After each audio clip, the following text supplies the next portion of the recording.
లోకములో ఉన్న విషయాల కొరకు ఖర్చు పెట్టి, లోకములో ఉన్న విషయాల కొరకు ధనం ఖర్చు పెట్టి, లోకస్తులు చూస్తారని, స్నేహితులు చెప్పుకుంటారని, బంధువులు చెప్పుకుంటారని ఈ లోక పోకడలో గొప్పలకు పోయి ఈరోజు మనిషి ఏమైపోయాడు తెలుసా? సతుకులు పడ్డాడు. వినండి, నువ్వు ఎంత పెట్టినా తినిన వాళ్ళు తిని వెళ్ళి మర్చిపోతారు. రెండో రోజు ఎవరు పెడతారో చూస్తారు. అవునా కాదా చెప్పండి? నువ్వు ఎంత పెట్టినా సరే తిని వెళ్ళిపోతారో, రెండవ రోజు ఎవరు పెడతారా అని చూస్తారు. ఈ మాట వాస్తవం కాదా? నీ కడుపు నిన్ను అడగదా? నువ్వు వెళ్ళి శుభ్రంగా తినొచ్చిన తర్వాత 4 రోజులు, వారం రోజులు చాలు అని అనుకుంటుందండి కడుపు? అనుకోదు. ప్రియులను మీరు వినండి, ఈ లోకములో దేని నిమిత్తం నువ్వు చేసిన ఖర్చు అయినా సరే, దేని నిమిత్తం నువ్వు ప్రయాసపడిన ప్రయాస అయినా సరే వ్యర్థమైపోతుందేమో. కానీ 1 కొరింథీ పత్రిక 15వ అధ్యాయం 58వ వచన ప్రకారముగా ప్రభువునందు ప్రయాస వ్యర్థము కాదు. కొట్టు గట్టిగా చప్పట్లు కూడా దేవుని గణపరచు. కొట్టొచ్చుగా గట్టిగా. చాలామంది కొట్టట్లా. ప్రభువునందు ప్రయాస వ్యర్థము కాదని ఎరుగు.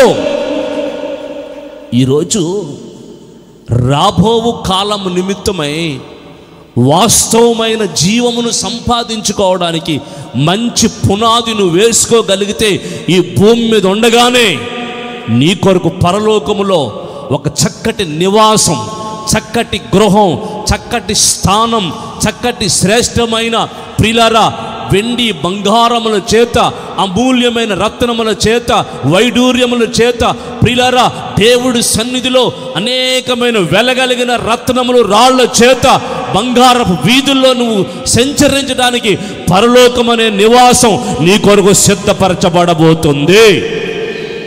ఆమేన్. అందుకే ప్రియులారా మనము భూమి మీద ఏం చేయకూడదు తెలుసండి? వ్యర్థమైనది ఏది చేయకూడదు. భూమి మీద నువ్వు చేసేది అది జీవానికి తీసుకెళ్తుందా? వాస్తవమైన జీవానికి తీసుకెళ్తుందా? రాబోయే జీవానికి నడిపిస్తుందా? నువ్వు చేసే ప్రతిదీ పరలోకములో ముద్రించబడుతుందా? నీకు అర్థం కావాలి. ఈ రోజున చాలామందికి ఈ రోజున అర్థం కాక ప్రియులారా దేవుడు చెప్పిన మాటల్ని నిర్లక్ష్యం చేస్తున్నారు. స్వబుద్ధిని ఆధారం చేసుకుంటున్నారు. అక్క చెప్పారుగా, స్వబుద్ధిని ఆధారం చేసుకుంటున్నారు. నీ మనసుకి నచ్చినట్టుగా, నీ మనసుకి వచ్చినట్టుగా నువ్వు ప్రవర్తిస్తున్నావు. కానీ దేవుడు చెప్పిన మాట ఏంటి? దేవుడు చెప్పిన వాక్యం ఏంటి? దేవుడు ఏం మాట్లాడుతున్నారు, ఏది మాట్లాడుతున్నారన్న సంగతి నీవు కొంచెమైనా నీ మనస్సును పెట్టలేకపోతున్నావు. రాబోవు కాలమున ప్రియులారా వాస్తవమైన జీవాన్ని సంపాదించుకొనుట కొరకు రాబోవు కాలానికి మంచి పునాది ఈ భూమి మీద ఉండగా ఎవరు వేసుకోగలుగుతారో నా ప్రియులారా వారి జీవితాలు రాబోయే రోజుల్లో నిత్యము యుగయుగములు దేవునితో ఉండటానికి మన జీవితాలని దేవుడు నడిపిస్తూ ఉంటాడు. మత్తయి సువార్త 6వ అధ్యాయము 19వ వచనం. 19వ వచనం. భూమి మీద మీ కొరకు ధనం సమకూర్చుకోవద్దు. ఇక్కడ చిమ్మట తుప్పు తినేస్తుంది. మీరు వినండి, దొంగలు కన్నం వేస్తారు. భూమి మీద ధనాన్ని సిద్ధపాటు చేసుకోకూడదు. ధనం కొరకు ధనం దాచుకోకూడదు. అంటే మరి బ్రతకడానికి ఉండొద్దా? మా బిడ్డలు ఉన్నారు, బిడ్డలకి ఏమి ఇచ్చుకోవద్దా? అమ్మాయిలు ఉన్నారు, పెళ్ళిళ్ళు చెయ్యొద్దా? కొడుకులు ఉన్నారు, వాళ్ళకి చదివించుకోవద్దా? అందుకే ప్రసంగి భక్తుడు ఏమన్నాడో తెలుసా? ఏ రోజుకి కావలసింది ఆ రోజుకి నాకు అనుగ్రహించు. అధిక ధనవంతుణ్ణై నిన్ను మర్చిపోతానేమో, ఒకవేళ పేదవాడినై నాకేమీ దేవుడు ఇవ్వలేదని దూషిస్తానేమో అని ఏ కాలమున కావలసింది ఆ కాలమున నీవు నాకు దయచేయని ప్రసంగి భక్తుడు ప్రియులారా, సొలొమోను భక్తుడు రాస్తున్నాడు. ఈ రోజున ప్రియులారా మనకేం కొదువుగా ఉంది, ఏం తక్కువ ఉంది? ఈ రోజున నీకంటే నాకంటే ఎంతోమంది దీనులు, మనకంటే ఎంతోమంది లేని వాళ్ళు, సరైన ప్రియులారా నిలబడడానికి నీడలేని వాళ్ళు ఈ రోజున లోకంలో ఎంతోమంది ఉన్నారు. వారందరికంటే నిన్ను శ్రేష్టముగా దేవుడు ఉంచలేదా? వారందరికంటే చక్కటి ఉద్యోగాన్ని, చక్కటి ఆయుష్ని, చక్కటి ఆరోగ్యాన్ని, చక్కటి జీవితాన్ని, చక్కటి ఇల్లుని, చక్కటి వాహనాల్ని, చక్కటి వస్త్రాల్ని, చక్కటి బిడ్డల్ని దేవుడు నీకు ఇవ్వలేదా? ఇచ్చాడే. నీకన్నా నీచమైన వాళ్ళు ఎంతోమంది ఈ లోకంలో ఉన్నారే. నీ స్థితి మంచిదే కదా, నీ స్థితి భూమి మీద మంచిదే కదా. అయినను నువ్వేంటంటే మనసు ఏంటంటే సంపాదించాలి, దాచుకోవాలి. ఇదే కాదండి. నీకు ఇచ్చిన దానిలో దేవునికంటూ ఒక భాగం ఉంది. నీకు ఇచ్చిన దాంట్లో దేవుని సన్నిధికి రావలసిందంటూ ఒకటి ఉంది. నీకు ఇచ్చిన కష్టంలో, నీకు ఇచ్చిన ధనములో నీవు పరలోకం కొరకు ఖర్చు పెట్టవలసిందంటూ ఒక భాగం ఉంది. దాన్ని కూడా నువ్వు తినేస్తే, దాన్ని కూడా నువ్వు దాచేసుకుంటే, దాన్ని కూడా నువ్వు దొంగిలిచ్చేస్తే అప్పుడు పరలోకంలో ఏమి నీ కొరకు దాయబడదు, పరలోకంలో ఏమి నీకు ఉంచబడదు. రాబోయే వాస్తవమైన జీవం కొరకు నీ జీవితంలో ఏ పునాది వేయబడదు. అదే అధ్యాయం 20వ వచనంలో ఏం రాయబడి ఉందండి? పరలోకములో ధనం కూర్చుకోవాలంటే ఏం చెయ్యాలి చెప్పండి? ఇప్పుడు ఫోన్లు ఉన్నాయి కదా, డబ్బులు మీ దగ్గర 2000 బ్యాంకులో ఉన్నాయనుకోండి. ఇప్పుడు ఎవరికైనా పంపాలి, ఏం చేస్తారు? వెంటనే ఫోన్పే కొడతారు, మీ డబ్బులు వాళ్ళకి వెళ్తాయో చెప్పండి. వాళ్ళు మీకు ఇవ్వాలనుకోండి, గూగుల్ పేయో, ఫోన్పే, ఏదో ఆర్టీజీఎస్ ఏదోటి చేస్తే నీ అకౌంట్లో పడతాయి. మరి నువ్వేం చేస్తే నీ డబ్బులు దేవునికి వెళ్ళవలసి దేవుని అకౌంట్లో పడతాయి? దేవుని సొమ్ము దేవునికి ఇవ్వాల్సింది నువ్వేం చేస్తే దేవుని అకౌంట్లో పడతాయి? నీకు అర్థం కావట్లేదు. అది అర్థమైందండి. దేవుని అకౌంట్లోకి వెళ్ళకూడదు, మన అకౌంట్లోనే నిండిపోవాలి అనుకుంటున్నారు. అంటే నిండిపోవడం అంటే సంపాదించారని కాదు, దేవుడిది కూడా మన అకౌంట్లోనే ఉండిపోవాలి అనుకుంటున్నారు. లేదండి, అది పరలోకంలో ఒక అకౌంట్ ఉంది, పరలోక సంబంధమైన అకౌంట్ ఒకటి ఉంది, రాబోయే నిత్య జీవం కొరకు ఒక అకౌంట్ ఉంది. ఆ అకౌంట్లో నీ ధనం పడాలి, దేవునికి వెళ్ళవలసింది. Praise the lord. ఈ రోజున ప్రియులారా, నీ ప్రథమ ఫలం, నీ రాబడి, నీ ఆస్తిలో భాగం ఎన్నో చెప్పారక్క. ఏమండి, ఈ రోజున మనం దేవుని సన్నిధిలో రాబోయే కాలాన్ని కొరకు ఏం చేయగలుగుతున్నాయి? ఈ భూమి మీద రాబోయే వాస్తవమైన జీవాన్ని సంపాదించుకోవడానికి ఏ పునాది వేసుకుంటున్నాం ఈ రోజున ఇక్కడ భూమి మీద? అర్థమైందండి. ఈ రోజున ప్రియులారా, ఒక్కసారి ఆలోచించాను. నేను 3 విషయాలు క్లుప్తంగా మీకు తెలియచేస్తాను. 3 విషయాలు క్లుప్తంగా తెలియచేస్తాను. ఒకటి, దేవుడు చెప్పినట్టుగా దేవుని ఆజ్ఞను పాటిస్తే నీ ధనం పరలోకములో చేర్చబడి పరలోకములో నీ ధనాన్ని ముద్రించబడుతుంది. దేవుడు చెప్పినట్టు చేస్తే, వింటున్నారా? ఏం చెప్పినట్టు చెయ్యాలి? దేవుడు చెప్పినట్టు చేస్తే నీ ధనం పరలోకములో చేర్చబడుతుంది. దానికి ప్రియరా, వాక్యానుసారంగా యెహెజ్కేలు పుస్తకం 44వ అధ్యాయం 30వ వచనం. యెహెజ్కేలు పుస్తకం 44వ అధ్యాయం 30వ వచనం. మీ ప్రతిష్ట అర్పణలన్నిటిలోనూ,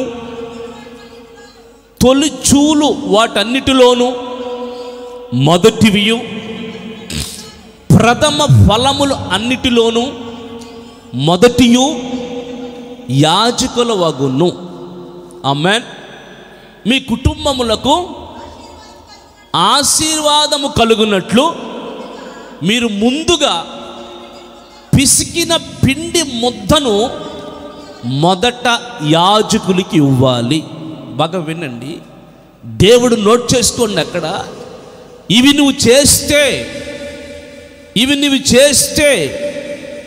ఇవి నువ్వు చేయగలిగితే నీ ప్రతిష్టార్పణలన్నిటిలోనూ, తొలుచూలు వాటన్నిటిలోనూ, మొదటివియు పదము పొలములన్నిటిలోనూ మొదటివియు యాజకుల వగును, మీ కుటుంబములకు ఆశీర్వాదము కలుగునట్లు మీరు ముందుగా పిసికిన పిండి ముందుగా తీసి, బాగా వినండి, ముందుగా తీసి.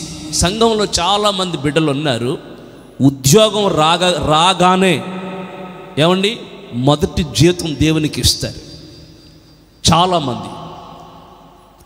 వచ్చిన తర్వాత జీతం రాగానే మొదట దేవునికి దశంభాగం దేవుని సేవకులకి దేవుని అకౌంట్లో పంపించి దేవుని చేతులకి ఇచ్చి ప్రార్థన చేయించుకుని మిగిలింది ఖర్చు పెడతారు మొదట ఏమండి. కానీ కొంతమంది ఏం చేస్తారు తెలుసా, దేవుణ్ణి వెనకాల పెడతారు, వెనకాల పెడతారు. మొదట పెడితే నీ కుటుంబానికి ఆశీర్వాదం కలుగుతుందా, వెనక పెడితే ఆశీర్వాదం కలుగుతుందని దేవుడు చెప్పాడా? మీరు వినండి, ఆశీర్వాదాలు కుటుంబాలకు ఎప్పుడు వస్తాయి? దేవుడు ఏది ఇమ్మన్నాడో అది దేవుని దగ్గరికి వచ్చినప్పుడే, ఏది దేవుడు చెయ్యమన్నాడో అది చేసినప్పుడే, ఏది దేవుని నిమిత్తం పెట్టమన్నాడో దేవుని నిమిత్తం ఏది ఖర్చు పెట్టమన్నాడో అది నువ్వు చేసినప్పుడే నీ జీవితానికి, నీ కుటుంబానికి, నీ బిడ్డలకి, నీ కుటుంబ భవిష్యత్తుకి ఆశీర్వాదం కలుగుతుంది. ఆమేన్. భూలోకములో ఉన్న ధనవంతులు దేవుని దగ్గరికి వెళ్ళరా అంటే వెళ్ళరండి. ఎవరన్నారు వెళ్ళరని? చెప్పండి, ఎవరన్నారు వెళ్ళరని? ధనవంతుడు దేవుని రాజ్యానికి వెళ్ళలేదు. ఎక్కడికి వెళ్ళాడు? పాతాళానికి వెళ్ళిపోయాడు. లాజరు దేవుడి రాజ్యానికి వెళ్ళాడు. కానీ ధనవంతుడు చేసింది ఏంటి? ధనవంతుడు తన ధనముతో ఈ భూమి మీద అన్ని సుఖాలు అనుభవిస్తూ దేవుడికి పెట్టవలసింది పెట్టలేదు. అన్నీ కొనేసుకుంటున్నాడు, అన్నీ చేసేసుకుంటున్నాడు, అన్నీ సంపాదించేసుకుంటున్నాడు. దేవుడిని మాత్రం ఏం చేస్తున్నాడు? ఎందుకు వెళ్ళలేదు ధనవంతుడు పరలోకానికి ఎందుకు వెళ్ళలేదంటే అతను భూమి మీద అన్నిటికీ పునాది వేసుకున్నాడు, కానీ వదిలి వెళ్ళిపోయే ప్రతిదానికి పునాది వేసుకున్నాడు, కానీ రాబోయే నిత్య జీవంలో ప్రియులారా కావలసిన ఆ మహిమ కలిగిన రాజ్యంలో పునాది వేసుకోలేదు. మీరు బాగా వినండి, ఈ రోజున ప్రియులారా ధనవంతులు ఎందుకు వెళ్ళరంటే దేవుని కన్నా ధనం మీద ఎక్కువ నమ్మకం ఉంచి,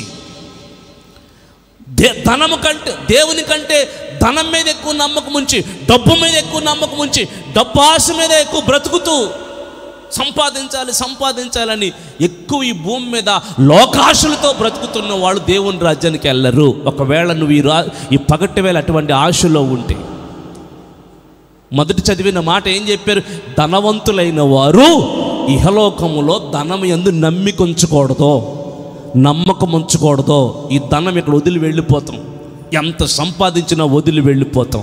కానీ నీతో వచ్చేది పరలోకములో నువ్వు దేవుని కొరకు నువ్వేం చేశావో అదే పరలోకములోనికి నీతో వస్తుంది. నీ క్రియలు నీ వెంట, చెప్పండి, వారి క్రియలు వారి వెంట. ప్రకటన 14:13 వారి క్రియలు వారి వెంట, మృతులైన వారు ధన్యులో, ప్రభునందు మృతులైన వారు ధన్యులో, వారి క్రియలు వారి వెంట వెళుతున్నాయి. బాగా వినండి, వారి క్రియలు వారి వెంట వెళుతున్నాయి. చూసుకోండి వాక్యం. మనం మరణించిన తర్వాత ఈ భూమి మీద పునాది వేసుకుంటే, మనం మరణించిన తర్వాత మనతో పాటు ఈ క్రియలు వస్తాయి. వినండి, దేవుని నిమిత్తం నువ్వేం చేస్తావో అదే నీ వెంట వస్తుంది. దేవుని ఆజ్ఞ ఏ విధంగా నువ్వు పాటిస్తావో అదే నీ వెంట వస్తుంది. దేవుని ఆజ్ఞ, దేవుని మాటలు ఎంతగా నీ జీవితమును శిరసా వహించి దేవుని ప్రకారంగా నీ జీవితాన్ని కట్టుకుని మార్చుకుంటావో అదే నీ వెంట వస్తుంది. అది ఎంత గొప్ప ధనవంతుడైనా సరే దేవుని ఆజ్ఞను పాటించిన వాడు పరలోకానికి వెళతాడు. స్తోత్రం చెప్పండి. మరి అలాగైతే అబ్రహాం గొప్ప ధనవంతుడు, మహారాజు అయ్యాడు. మరి అబ్రహాం పరలోకానికి వెళ్ళాడా, నరకానికి వెళ్ళాడా? చెప్పండి. పరలోకానికి వెళ్ళాడు. ఈ లోకంలో ధనం మీద నమ్మిక ఉంచకూడదు. అబ్రహాము అన్నింటిలోనూ 10వ వంతు తీసి దేవునికి అర్పించాడు. ప్రథమ ఫలాలన్నీ దేవుడికి అర్పించాడు. ఒకరోజు అబ్రహాముని పిలిచి అంటున్నాడు, అబ్రహామా, నీకు ఒక్కగానొక కుమారుని నాకు అర్పించు, బలిపీఠం మీద అర్పించు అన్నాడు. అదేంటి ప్రభు, ఒక్కడనే కదా ఇచ్చావు, ఆడనే అర్పించేలా? ఒక్కడనే కదా ఇచ్చావు, ఇవ్వగా ఒక్కడనే కదా ఇచ్చావు, ఇచ్చేయలా? అవును, దేవుడు ఇమ్మంటే ఇవ్వాల్సిందే. దేవుడు పిలిచి ఇమ్మంటే ఇవ్వాల్సిందే. దేవుడు మాట కాదని ఎంతకాలం నువ్వు ఎదరికెళ్తావు? దేవుని మాట కాదని ఎంతకాలం ముందుకెళ్తావు? దేవుని మాట పక్కన పెట్టి ఎంతకాలం ముందుకెళ్తావు? దేవుడు ఇమ్మని అడిగితే ఇవ్వాల్సిందే. నా పిల్లలు మీరు వినండి, అబ్రహాం ఒక్కగానో కుమారుని దేవుడు ఇమ్మని అడిగితే, అయ్యా నువ్వు అడిగితే ఏదైనా ఇచ్చేస్తానయ్యా, ఏదైనా ఇచ్చేస్తాను, నా ధనము, నా ఘనము, నా బలము, కానీ ఏమి ఇవ్వం. పాట మాత్రమే అలాగ పాడతాం. పాట మాత్రమే, నాకున్నవన్నీ నీకు. నాకు పాటలు రావండి, పాటలు వచ్చేనా మిమ్మల్ని ఎరగదీసి, అర్థమైందండి? ఇక్కడే పరలోకం చూద్దరు మీరు. స్తోత్రం చెప్పండి. పాటల్లో పరలోకం చూద్దరు మీరు, వాక్యంలో కాదు. చూడండి ప్రియులారా, చాలామంది పైకి మాత్రమే భక్తి కలిగిన వారిగా ఉంటారట, దాని శక్తిని ఆశ్రయించరంట. ఆమేన్. దాని శక్తిని ఆశ్రయించరు. ఈ భూమి మీద నువ్వు సరైన భక్తి చేస్తే, దేవుడు శక్తిమంతుడని ఏ విధము చేతనైనా నీవు నమ్మి దేవుని మాటకు లోబడగలిగితే, దేవుడు చెయ్యిందంటూ ఏదుంది చెప్పండి? దేవుడు ఇవ్వందంటూ ఏదుంది చెప్పండి? దేవుడు మనకు అనుగ్రహించిందంటూ ఏదుంది చెప్పండి? ఏమండి, అబ్రహాముని కుమారుని అడిగితే నేను ఇస్తానని వెళ్ళిపోయాడు. దశంభాగాలే కాదు, అన్నిట్లో మొదటి వంతులే కాదు, ప్రథమ ఫలమైన కుమారుని కూడా నీదే కదయ్యా, నేను ఇచ్చేస్తాను అన్నాడు. అందుకే అబ్రహాముని లెక్కకు విస్తారమైన జనాంగముగా దేవుడు ఆశీర్వదించారు. కొట్టొచ్చుగా. దేవుడు అబ్రహాముకు వాగ్దానం చేసి ఆకాశ నక్షత్రాలను లెక్కపెట్టు అన్నాడుగా. ఆకాశ నక్షత్రాల్ని లెక్కపెట్టు అన్నాడు. ఇప్పుడు అబ్రహాము సంతానం ఈ ఆకాశ నక్షత్రాల వలె ఈ భూమి మీద విస్తరించింది. స్తోత్రం చెప్పొచ్చుగా, కొట్టొచ్చుగా, గట్టిగా చెప్పట్లు. విస్తరించింది. అబ్రహాం చేసిన దాన్ని దేవుడు మరువలేదు, విడవలేదు, ప్రియులారా వదిలిపెట్టలేదు. అందుకే ఈ రోజున మనం దేవుని విషయాలను బట్టి చాలా జాగ్రత్తగా మనం ప్రవర్తించాలి. రాబోయే కాలానికి మనం పునాది వేసుకోవాలి. 3 విషయాలు చెప్తాననగా క్లుప్తంగా చెప్తాను, వినండి. దేవుని ఆజ్ఞ. బాగా వినండి. నీ రాబడి అంతటిలో దేవునికి తొలుచూలన్నిటిలో ప్రథమ ఫలం ఇమ్మన్నది ఆజ్ఞ. దేవుడు ఇవ్వు అన్నది ఆజ్ఞ. ఒకవేళ ఆజ్ఞను అతిక్రమిస్తే ఏమవుతుంది? పాపమవుతుంది. బాగా వినండి, పాపమవుతుంది. ఆజ్ఞను అతిక్రమిస్తే పాపమవుతుంది. అందుకని ఆజ్ఞను నువ్వు పాటిస్తే ఆ ఆజ్ఞలో నువ్వు దేవుని రాజ్యానికి చేరతావు. దేవుడికి రాబోయే కాలానికి పునాది దేవుని ఆజ్ఞల వెంబడి మనం నడవడం వలన రాబోయే కాలానికి పునాది పడుతుంది అని మనం అర్థం చేసుకోవాలి. ఏమండి, యాకోబు గారు పద్దనరామానికి ప్రయాణమై వెళ్ళిపోతూ ఆ రాత్రి, వినండి బాగా, ఆ రాత్రి ఒక రాత్రిని తలగడగా చేసుకుని ప్రియులారా నిద్రపోతుంటే దేవుడు దిగొచ్చి మాట్లాడితే అప్పుడు యాకోబు గారు ఏమన్నారంటే, అయ్యా నాకు తినటానికి ఆహారం చదవండి అమ్మా, ఏమేమి చేస్తానన్నాడు చెప్పండి. ఎందుకు తల్లి? తినుటకు ఆహారం త్రాగొచ్చు, తినుటకు ఆహారం, ధరించుటకు వస్త్రం నాకు దయచేసిన ఎడల యెహోవా నాకు దేవుడివై ఉంటావు, మరియు స్తంభముగా నిలిపిన ఈ రాయి దేవుని మందిరమగును, మరియు నీవు నాకుచ్చు యావత్తులో 10వ వంతు నిశ్చయముగా నీకు చెల్లిస్తాను. ఆగండి, నిశ్చయముగా నీకు చెల్లిస్తాను. నాకు ఇచ్చే అబ్రహాం యాకోబు గారు ఏం అడుగుతున్నాడు? దేవుణ్ణి ఏం అడగట్లా, ఆస్తులు అడగట్లేదు. బాగా వినండి, ఆస్తులు అడగలేదు. నేను వెళ్ళే ప్రయాణంలో నాకు తోడుగా ఉండు, మరలా నా తండ్రి దగ్గరికి నన్ను చేర్చు, ప్రయాణాల్లో క్షేమం. 2, తినుటకు ఆహారం, కడుపు నిండా తినటానికి ఆహారం. ఏ రోజు ఆకలితో ఉండకూడదు. నేను ఉపవాసాలు అసలే ఉండలేను, నేను ఆకలి వండిను. ఏమండి, ఆకలి వండి నేను అసలు ఉండలేను అని అంటున్నాడు. నాకు తినటానికి ఆహారం కావాలి. దేవుడు అన్నాడు, ఓకే, అంత మాత్రమే కాదు, ధరించడానికి వస్త్రాలు కావాలి అన్నాడు కదండి. 3 విషయాలు అడిగాడు. నేను వెళ్ళిన చోటల్లా నన్ను కాపాడి క్షేమంగా తీసుకురా, 1.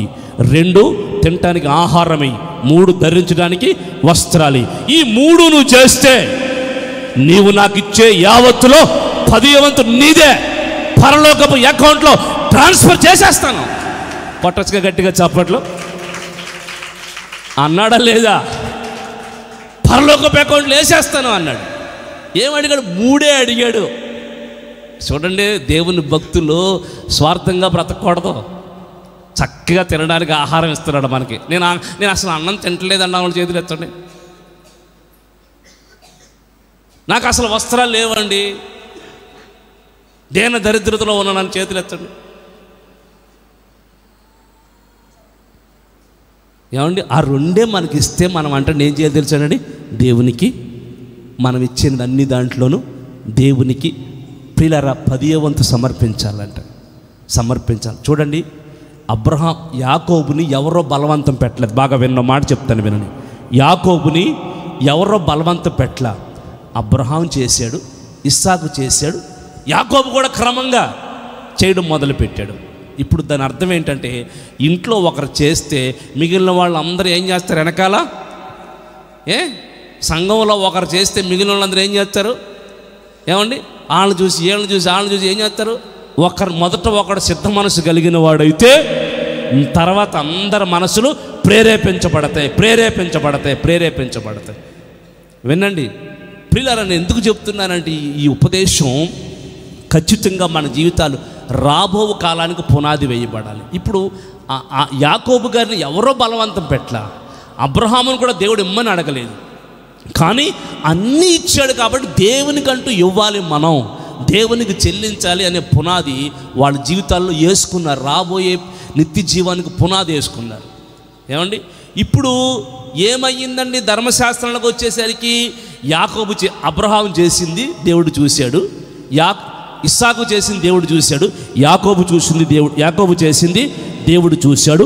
సేనాయి పర్వతం మీదకి ఎక్కిన మోషేతో అంటున్నాడు, ఇదిగో ఇజ్రాయేలులో తొలి సంతానము నాది, వాళ్ళ ప్రథమ ఫలము నాది, వాళ్ళ 10వ వంతు నాది, వాళ్ళ కష్టాల్లో మొదట వచ్చింది నాది, ఇది వారికి ఆజ్ఞగా ఉండాలి, అది నా మందిరములో ఆహారం ఉండునట్లుగా వాళ్ళు ఖచ్చితంగా చేయవలసిందే, ఒకవేళ ఎవరు చేయకపోయారో వాళ్ళు దొంగలతో సమానం. చూసారా, దేవుడు ఎక్కడి నుంచి తీసుకెళ్ళి ఎక్కడికి పెడుతున్నాడు చూడండి. ఈరోజు నా ప్రియులారా, ఆజ్ఞ అబ్రహాము ఉదయపూర్వకంగా మొదలు పెడితే దేవుడు ఆజ్ఞగా మార్చాడు. దాన్ని దేవుడు ఆజ్ఞగా మార్చాడు. ఆజ్ఞ అందరూ పాటించాలి, ఆజ్ఞగా మార్చాలి, ఆజ్ఞగా పాటించాలి. రెండోది, యాకోబు మొక్కుబడి చేసుకున్నాడు. ఏం చేసుకున్నాడు చెప్పండి? ఏమన్నాడండి? మొక్కుబడి చేసుకున్నాడు. ఎలా మొక్కుబడి చేసుకున్నాడు? తినటానికి ఆహారం లేదు, అక్కడికి వెళ్ళలేదు, అసలు ఏమీ లేదు. అదిగో రాబోయే రోజుల్లో నేను పద్దనరాముకు వెళుతున్నాను, అక్కడ నాకు ఆకలి ఉండకూడదు, ఆహారం ఉండాలి, వస్త్రాలు ఉండాలి, కాపాడాలి. ఆ వెళ్ళేవాళ్ళు ఎటువంటి వాళ్ళు ఉంటారో మాకు తెలీదు, అయినను ఏ కీడు నాకు రానివ్వకో. ఇవన్నీ చేస్తే నేను ఇప్పుడు మొక్కుబడి చేసుకుంటున్నాను, నువ్వన్నీ ఇచ్చిన తర్వాత నీ మాట నేను నెరవేర్తిస్తాను అన్నాడు. మీకు అర్థమవుతుందా? అన్నిటినీ ఇచ్చిన తర్వాత నీ మాట నేను నెరవేర్తిస్తాను అన్నాడు. ఇక్కడ విషయం ఏంటంటే, దేవుడు మాట ఇస్తే తప్పడండి, మనుషులు మాట ఇస్తే తప్పెత్తరు. నది దాటేంత వరకు వాడమల్లన్న అంటారంట. నది దాటిన తర్వాత ఓ పోడి మల్లన్న నీ వల్లేనా అంటారంటాడు. అర్థమైందండి సామెత? వినండి, ఈ రోజున మనం దేవుని సన్నిధిలో ప్రియులారా దేవుడు మాట ఇచ్చి నెరవేరుస్తాడు. మనం కూడా మన నోటి మాట నిశ్చయముగా దేవునికి ఇచ్చిన మాటలన్నీ కూడా నెరవేర్చుకోవాలి. దేవునితో చేసుకున్న ప్రతి నిబంధనను మనము నెరవేర్చుకోవాలి. ప్రసంగి గ్రంథం 5వ అధ్యాయం 4వ వచనంలో, నీవు దేవుని మందిరములో మ్రొక్కుబడి చేసుకున్న ఎడల మ్రొక్కుకొనిన దానిని చెల్లించుకోము, దేవునికి మొక్కుబడి చేసుకున్న ఎడల దాన్ని చెల్లించుటకు ఆలస్యము చెయ్యకొమ్ము. ఒకవేళ నువ్వు మొక్కుబడి చేసుకుని చెల్లించకుండా ఉండలేను అనుకుంటే నువ్వు మొక్కుబడే చేసుకోవచ్చు. ఏమండి, మొక్కుబడే చేసుకోవచ్చు. చూడండి ఏమంటున్నాడు. అన్నమ్మ దేవుని మందిరంలోకి వచ్చి ప్రార్థన చేసింది. ఏ అమ్మ? అన్నమ్మ అంటే మళ్ళీ మీకు తేడా వస్తుంది. అన్నాళ్ళ అమ్మ అనుకుంటున్నారు. కాదమ్మా, అన్న. అర్థమైందండి? బైబిల్లో అన్న ఏం చేసింది? నీ దాసురాలని నాకు ఒక మగపిల్లనిస్తే ఆ బిడ్డ మీద మంగళగత్తె వేయకుండా, క్షవరం చేయకుండా నేను తీసుకొచ్చి నీ మందిరానికి అప్పగిస్తాను, నీ మందిరంలో ప్రతిష్ఠ చేస్తానని ఏం చేసింది? మొక్కుకుంది. దేవుడు చెప్పినట్టుగా చేసేసాడు. చేసేసి ప్రియులారా 2 సంవత్సరాలే పాలు విడిచిన తర్వాత ఆ పిల్లోని తీసుకొచ్చి పుట్ట పిల్లోని బుడ్డు అడుగులోని తీసుకొచ్చి దేవుని మందిరంలో వచ్చేటప్పుడే కుట్టించుకొచ్చింది. ఏది కోట్, విచిత్రపు నిలువటంగి వచ్చేటప్పుడే కుట్టించుకొచ్చింది. మనకేమో ఒక్క బల్లారాధన రోజు తెల్లబట్టలు వేసుకుంటారా నాయనో అంటే, అయ్యి బాబోయ్, రంగు మీద సావదే మనసో, రంగుల మీద అందాల మీద మనసు చావదే. మొన్న ఏదో వాకింగ్ చెప్పాను. ఒక అక్క నాకు ఫోన్ చేసి, అదిగో పాస్టరో నువ్వు నా కోసమే చెప్పావు అంట. అమ్మ నా చల్లే, సంఘంలో 100 మంది వస్తారమ్మా, నీకోసం ఎందుకు చెప్తానమ్మా, నీకోసం ఎందుకు చెప్తాను? బోల్బడి సంఘంలో సందర్భాలు జరుగుతామంటే వాటి కోసం చెప్పినప్పుడు ఒకదానికోసం చెప్తే ఇంకొకరు అటువంటి వాళ్ళు ఉంటే మారుతారు.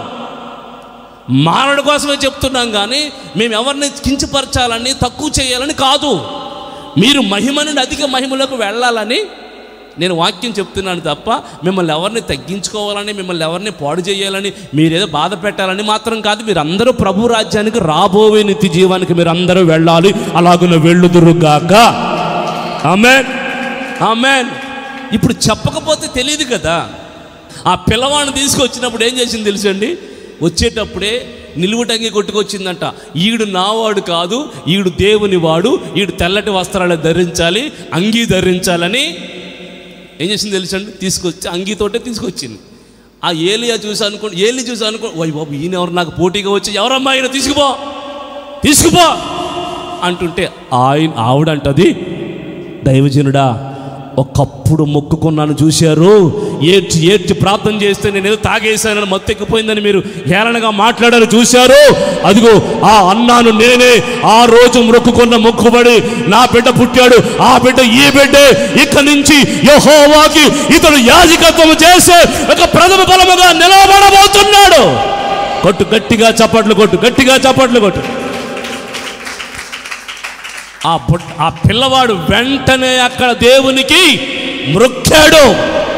నీ జీవితంలో దేవునికి మొక్కుబడి చేసుకునే అనుభవం అది పరలోకములో రాబోయే జీవితానికి పునాది వేస్తుంది. కొంతమంది ఒక కూటం పెట్టేసుకుంటానంటారు, మళ్ళీ అయిపోయింది, అది మర్చిపోతారు.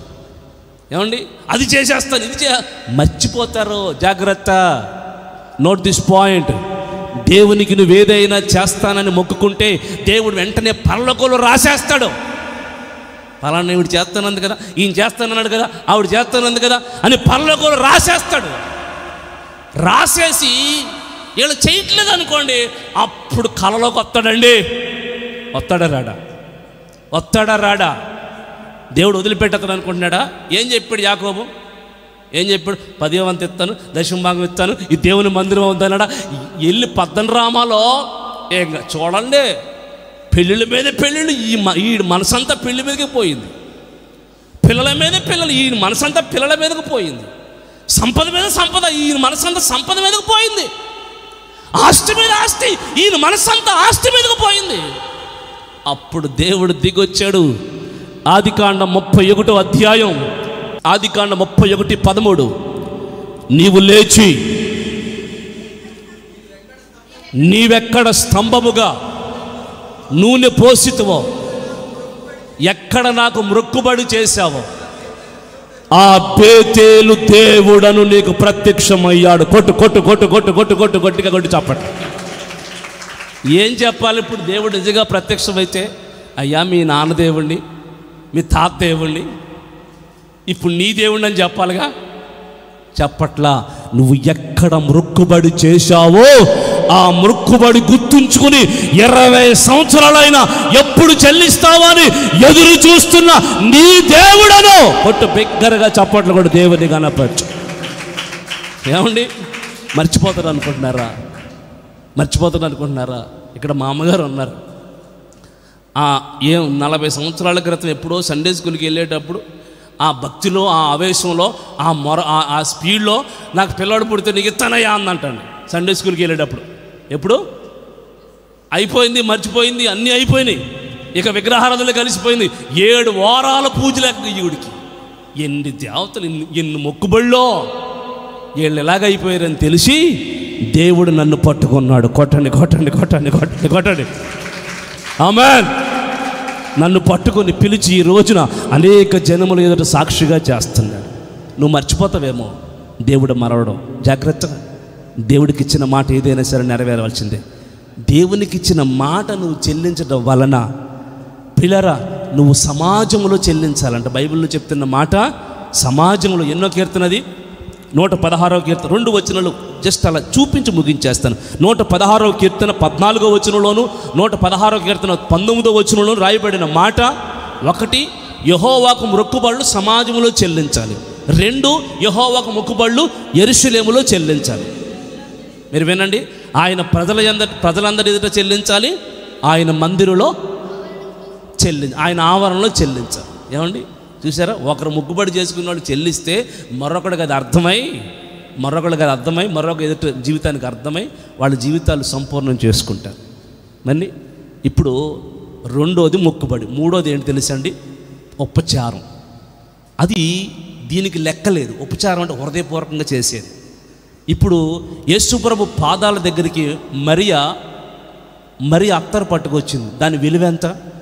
ఆ రోజుల్లో 300 దినారాల ఇంచుమించుగా 160 రూపాయలని రాస్తుంది. అప్పుడు 160 రూపాయలు.